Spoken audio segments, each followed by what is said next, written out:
Good morning, students. Yesterday we started our chapter regional powers.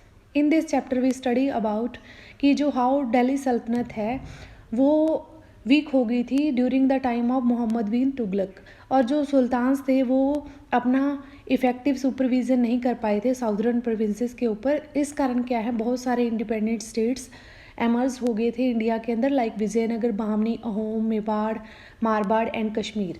हमने इसमें Vijayanagar empire के बारे में स्टडी किया था कि विजयनगर एम्पायर है उसको फाउंड किया था जो टू सन्स थे, संगम के, हरिहर एंड बुक्का। उसके बाद हमने एडमिनिस्ट्रेशन के बारे में स्टडी किया था and next society and culture during Vijayanagar Empire, and today we are going to start art and architecture during Vijayanagar Empire. Vijayanagar had many beautiful places and temple. Vijayanagara के अंदर बहुत सारी ब्यूटीफुल प्लेसेस और temples थे। Vitthal Swamy and Virupaksha are the most famous temples. ये जो बिट्ठल स्वामी का temple था और बिरूपुकासा टेम्पल था, ये सबसे मोस्ट टेम्पल्स थे इस टाइम के दौरान। It is sad that the city was surrounded by 7 walls. ये कहा जाता है कि उस टाइम जो सिटी थी वो 7 वॉल्स के द्वारा सराउंड थी। लार्ज पिलर्ड हॉल, जो लार्ज पिलर के द्वारा हॉल बना हुआ था उसको कल्याण मंडप कहा जाता था। उसमें क्या है, बहुत बड़े क्या हैं, गेटवेज होते थे। Are some of salient features of these temples. वो क्या हैं, साइलेंट फीचर्स हैं इस टाइम के टेम्पल्स के। Life size statues of kings and queens are the finest example of art of sculpture. इस टाइम का जो लाइफ साइज जो स्टैचूज होते थे वो क्या हैं, किंग्स और क्वींस के, वो क्या हैं, बहुत फाइन एग्जाम्पल है इस टाइम का स्टैचूज़ का। संस्कृत और जो तेलुगु लैंग्वेजेस हैं और तमिल एंड कन्नड़ा लैंग्वेजेस हैं and their literature is the valuable contribution of this period. जो संस्कृत, तेलुगु, तमिल, इनके लैंग्वेजेस के अंदर क्या है, लिटरेचर में बहुत वैल्यूएबल कंट्रीब्यूशन दिया इन्होंने इस पीरियड के अंदर। And next our Bahmani kingdom. Bahmani kingdom के अंदर क्या था, इन 1347 CE सेंचुरी के अंदर हसन गंगू थे जो एक ऑफिसर थे मोहम्मद बिन तुगलक के, उनको टाइटल मिला अलाउद्दीन हसन बहमन शाह। उन्होंने क्या है, इस्टाब्लिश किया बहामनी किंगडम को। In 1347 CE, Hassan Gangu, an officer of Muhammad bin Tughlaq, assumed the title of Alauddin Hassan Bahman Shah and established a Bahmani kingdom. उन्होंने क्या है, बाहमनी किंगडम बनाया। जो क्या है, ऑफिसर थे हसन गंगू, मोहम्मद बिन तुगलक के ऑफिसर थे। ही डिवाइडेड हिज किंगडम। उन्होंने अपने जो किंगडम था, पूरा साम्राज्य था, उसको 4 तरफाज मीन्स प्रोविंसेस में, एरियाज में बांट दिया। गुलबर्गा, दौलताबाद, बिरर एंड बिदर, उनके जो प्रोविंसेस थे ये उनके नाम हैं। Bahmani dynasty ruled for about, जो बहामनी डेंसिटी थी उन्होंने 175 ईयर्स के अंदर रूल किया under 18 rulers. Firoz Shah Bahmani was the most famous ruler. जो फिरोज शाह बहामनी थे वो फेमस रूलर थे जिन्होंने रूल किया 1397 CE to 1422 CE। He was a very learn man. वो क्या थे, बहुत लर्न मैन थे।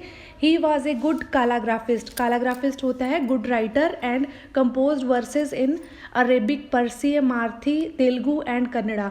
उन्होंने क्या है, बहुत सारे कंपोज्ड होता है मिक्सर, जो वर्सेस छंद जिसको हम हिंदी के अंदर कहते हैं, अरेबिक, प्रेसी, मारथी और तेलुगु कन्नड़ लैंग्वेज के अंदर उन्होंने लिखे।